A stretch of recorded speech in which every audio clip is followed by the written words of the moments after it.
Hello, time for another Gita video.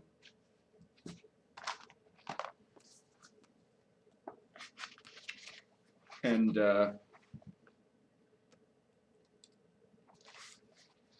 we were talking about action and inaction.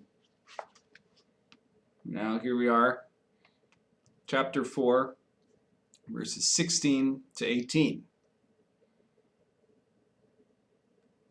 Just to preface that,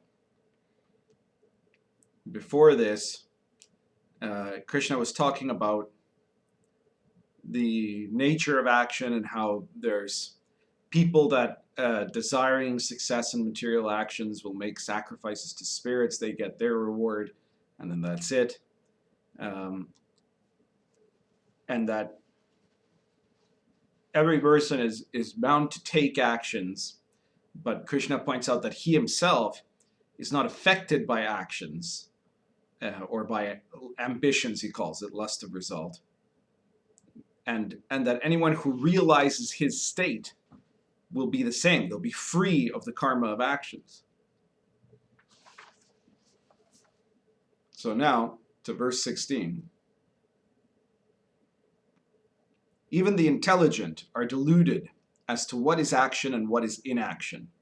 I will explain action to you, so that in being aware of this, you will be free from misfortune.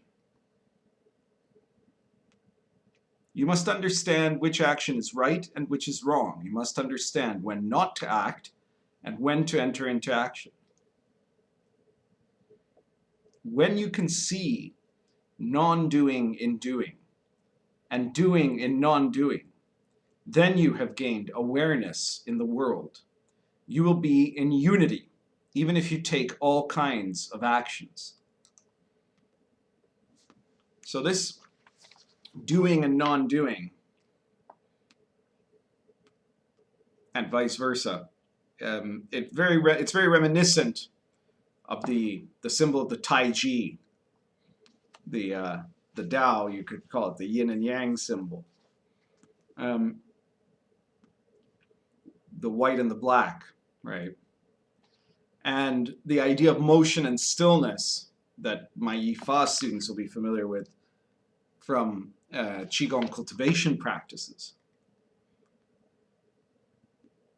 Furthermore, unity is one of the four manifestations of virtue in that system. So Yifa students take note.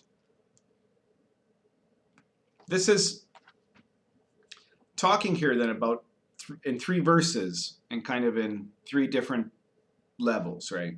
So he's talking about first the understanding of which action is right and which is wrong. And that sounds very conventional. It sounds like something where he's talking about morality.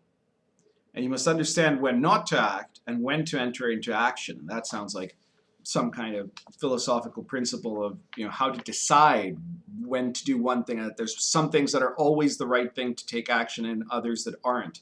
Now, people that are familiar with the I Ching and have studied its mysteries, and I recommend that you do and purchase the Magician's I Ching, you'll find over time that you'll realize that what the I Ching teaches is that every action has a potential moment when it's appropriate and a potential when it isn't. That there isn't such a thing as a situation that is absolutely and always going to be auspicious or absolutely and always going to be inauspicious, that it depends on the context of time and space of when it's happening. So, and so there's no action that is always going to be the right action to do all the time or always the wrong action to do all the time. And this isn't a kind of relativism, but what it's saying is it's contextualizing the uniqueness of the diversity of space and time. This is something that Krishna is trying to get to in slightly different words here in the Gita when he starts to talk about seeing non-doing in doing and doing in non-doing. And it's very important to remember when you hear this verse that some time back, if you go back through the videos, you'll see that in an earlier part of the Gita, he makes it clear that there is no time, there's no possibility for you to be in non-doing, right? He says that everybody who's alive is taking actions, right? So if we understood the end of verse 17 of knowing when not to act and when to enter action as meaning on the standard human level of consciousness, the standard material level of action, it wouldn't make sense, right? Because he's already established that you're always taking action. Even when you choose not to do something, you're still taking action. Everything you do while you're in the manifested form is a kind of action. So how could you possibly have any choice? Well, because what he's talking about, the non-doing in doing and the doing in the non-doing, what he's talking about there is shifting your consciousness out of the box into another perspective of being. And in that other perspective, you can see that there is, in all action, there is stillness. In all motion, there is stillness. In all stillness, there is motion. And so you have a question of your perception. Someone who is in a state of, let's call it ignorance, Maya, right, delusion, that person can't know whether something they're doing is natural in the sense of being a part of the flow of the Tao, of the natural process of things or not, because they themselves are unnatural. And so by definition, everything they're doing is to some degree or other unnatural. There's some things that are going to be more unnatural, where they're really running against the current of space and time, trying to fight something that's inevitable and getting themselves into all kinds of trouble. Or then there's other things that are by coincidence tending towards that current of movement, right? And of course, everybody has different degrees of perception. No one is in total ignorance, right? So the more that you have developed your consciousness and developed your awareness, the better you are able to determine what action is in flow with the Tao, with the current of time and space, with whatever you want to call it, with the divine, and what actions are not. But many times, the unenlightened person will be convinced that something they're doing is natural when it's really a product of their conditioning, and when it's really something that is a product of their fear or their desire or something else that is driving them to do this thing, and it's actually very unnatural. So to be able to discriminate between natural action and unnatural action, which includes any kind of thing that we would normally describe as inaction, doing nothing is an action, right? So to differentiate between that and right action or right inaction, you have to shift your perspective.